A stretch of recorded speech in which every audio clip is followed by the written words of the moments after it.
Are you looking for that last minute white elephant gift or a secret Santa for someone at work? And you're kind of looking for something that's a little more homemade and not just the typical hot cocoa mix and a coffee mug? Well, these 2 sourdough Christmas wreath recipes are going to be perfect for gifting. We have one that is sweeter, it's a chocolate swirl, and a savory tomato, basil, garlic, butter goodness that everyone is for sure gonna love, and you cannot go wrong with these gifts. So let's get started. First up, we are going to make our savory one. So I'm going to melt 4 tablespoons of butter, a clove of garlic, and this clove is really big, so that's like 2 cloves. So I'm just gonna do this one since it's a large clove. And then we're gonna do thyme and basil. And I have tomato paste that I'm just gonna take this from the jar and put it over the dough once our dough is rolled out.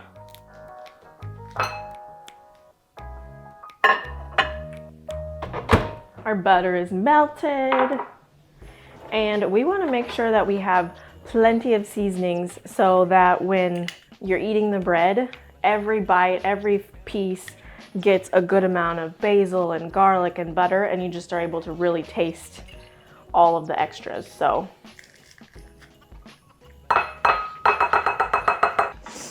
okay, and then I'm gonna do 2 teaspoons of thyme and also 2 teaspoons of basil. Because like I said, we really want these flavors to be super prominent throughout the entire bread. All right, let's whisk this together.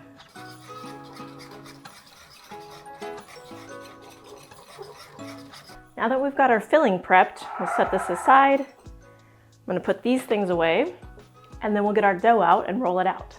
So I did make the dough earlier today because it needed to sit out on the counter for 4 hours, and then I put it in the fridge. So I did make it earlier today. It's a basic cinnamon roll recipe. Since we are doing a savory one, I didn't put as much sugar in it, or I use honey, so I didn't put as much honey in the dough since we're wanting this one to be savory. But I will link the recipes to both of these in the description below, and the recipe for the dough, so you know how to make that when you go to make it yourself. And a tip about the dough is to keep it cold until you are ready to actively use it, because it shapes better and easier when you're forming it later after you put the stuff on. And we are gonna want to flour our surface a little bit so it doesn't stick.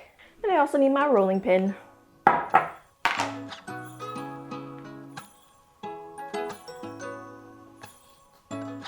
All right, let's get the dough out. Then we want to roll this like we would for cinnamon rolls, so into a square or rectangle.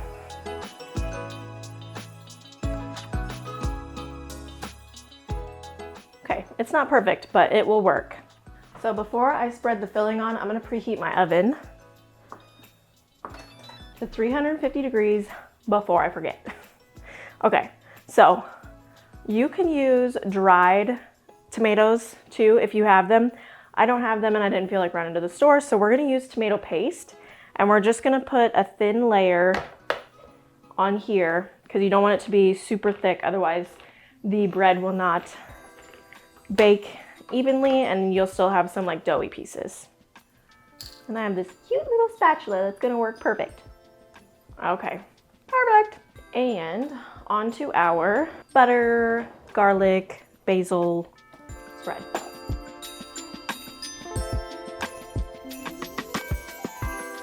This seriously smells so good. Like all the herbs in here with the butter. I cannot wait to try this. Okay, that looks really good. I'm gonna save some of this to do a little spread over the top. So there's just a little bit left, not a ton, but just plenty enough to put over the top once we roll it.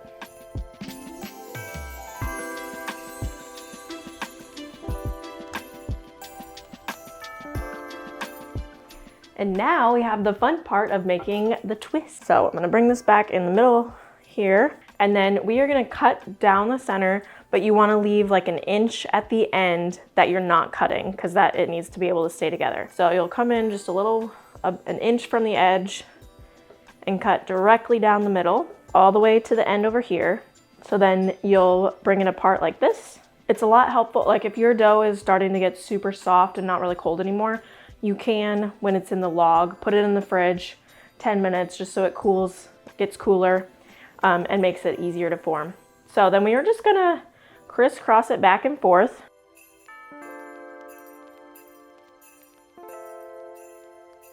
Like so. And then we will bring it to a circle like a wreath. And it looks kind of small here, but once we get it baking, it rises and it gets a lot bigger. So there we go. Now it's in our wreath shape. And I'm gonna get parchment paper out and a cast iron pan because we're gonna cook it in the cast iron.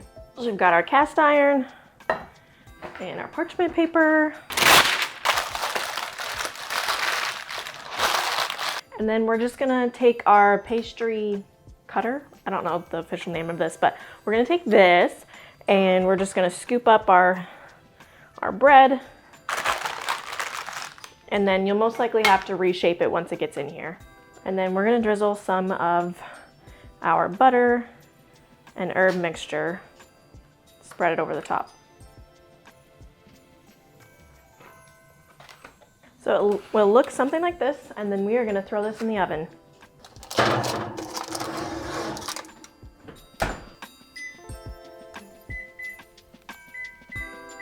So friends, this is a warning to not be like me, because when I started preheating our oven, I forgot that I had my sourdough starter in there because it's cold here in the Midwest, so it's cold in my house, and my starter doesn't rise unless it's in like the microwave or the oven where it's a little warmer.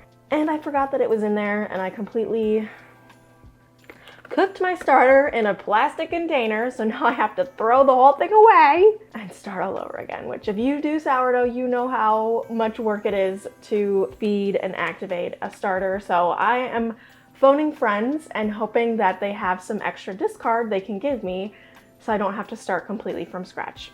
So this is a PSA to double check your oven before you preheat it, that there's nothing important in there. Okay, back to our Christmas wreaths. It's still baking, but just Next up, we are going to put together our chocolate sourdough wreath bread. And this is gonna be my first time making one of these. I've seen it a lot on cooking channels and Food Network, but I've never done it myself. So I wanted to try this and see if this was something that I could give to people for Christmas as a different type of homemade gift. So first up, I made the dough last night, and then I let it set and ferment in the fridge overnight. So about 8 hours. And this is just a typical cinnamon roll dough that we're gonna shape into a wreath. So first up, I'm gonna mix our filling for the chocolate wreath, which is cocoa powder, brown sugar, melted butter, salt, and I was gonna make this a peppermint wreath, but I found out this morning that I do not have peppermint extract, so we're just not gonna add the peppermint this time. And I've already done this step, but you wanna make sure to preheat your oven to 350 degrees. Once we get all of our filling ingredients mixed together, look how nicely this whisked up, by the way. It looks so good. I have a feeling this is gonna taste amazing. Once we get it all mixed together, we are going to get our dough out, and then make sure to flour your countertop so it doesn't stick. We are gonna use a rolling pin to roll this out. You want it in a square or rectangle shape because we're gonna be rolling it up just like you do cinnamon rolls.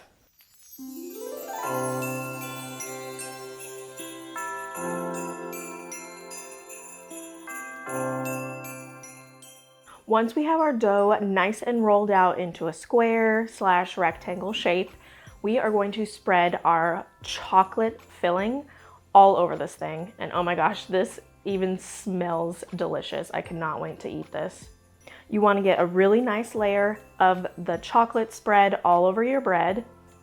And then once that is completely covered, we are going to roll it up. So we'll roll it up real slowly and tightly like we would a regular cinnamon roll. So what makes this a wreath instead of cinnamon rolls is we're going to cut down our center loaf, and then we are going to twist it a couple times over, and then once it's all twisted towards the end, we fold it back around into the shape of a wreath. This has actually been going a lot easier than I thought it was going to. So now we want to take our parchment paper and our cast iron pan. And this is a tip that one of you guys actually commented and told me about with the parchment paper, to crumple it up a little bit first before we shape it into our dish or whatever we're going to be putting something into. So in this case, the cast iron pan. So thank you for that tip. And then we're going to transfer the dough into the cast iron pan.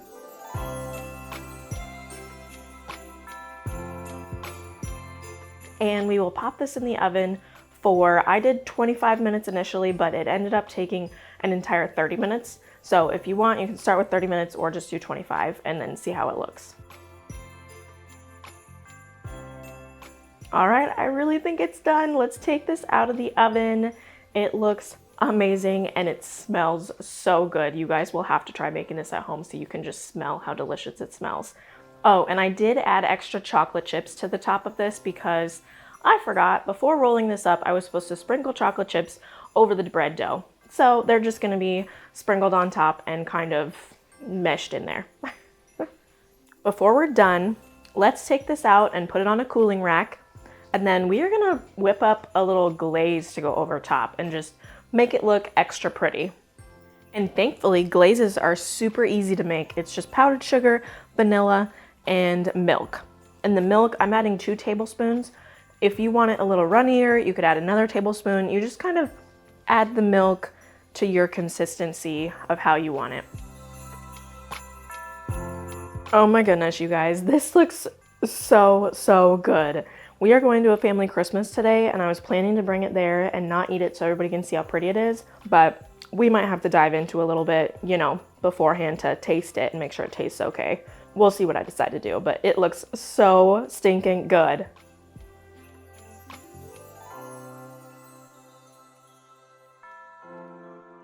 Our bread wreath is done, and I am so excited to dig into this. It smells amazing in my kitchen right now. It smells like basil, it smells like garlic, it smells like tomatoes. Oh, it's so good.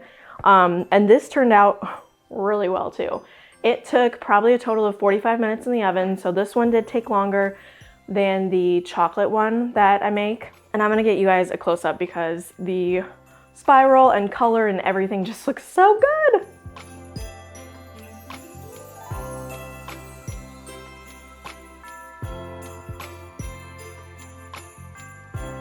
Okay, I'm gonna lift this out and we're gonna put it on our cooling rack so it can cool a little bit. It looks so good. Set my hot pan to the side.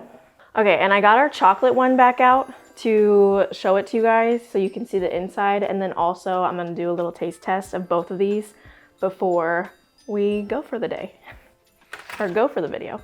So this chocolate one, I actually took to a Christmas party we had yesterday and everybody loved it. It was a hit, it was so good. You can see the chocolate is really well mixed throughout there. It's got a nice swirl. This bread is so good. It's so light. It tastes amazing. I feel like I would get 5 stars from all the judges if I made this and I was on like the Food Network. It's really good. Okay, let's cut into our tomato basil real quick.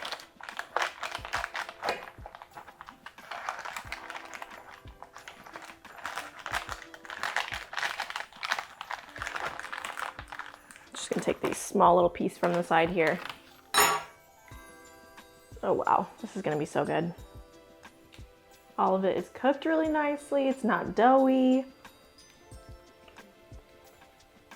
Wow. Oh my goodness, the flavor is so buttery. It's so soft. It's like melting in my mouth. This is amazing. Oh my gosh. I could eat this whole thing. This is so good. Wow. Oh my gosh, yeah. You gotta try these at home. And again, these would be a great gift for someone at Christmas if you're thinking, oh, I already spent so much money. What can I easily make at home where I don't have to spend lots of extra stuff? One of these would be a fantastic gift. Anyone would be so happy, or they should be so happy to get a homemade sourdough gift from you. So make sure to check out the recipes linked below in the description. Try these at home for your family. I know they'll love them. and make sure to like, subscribe, and I will see you again next time. Thanks, y'all.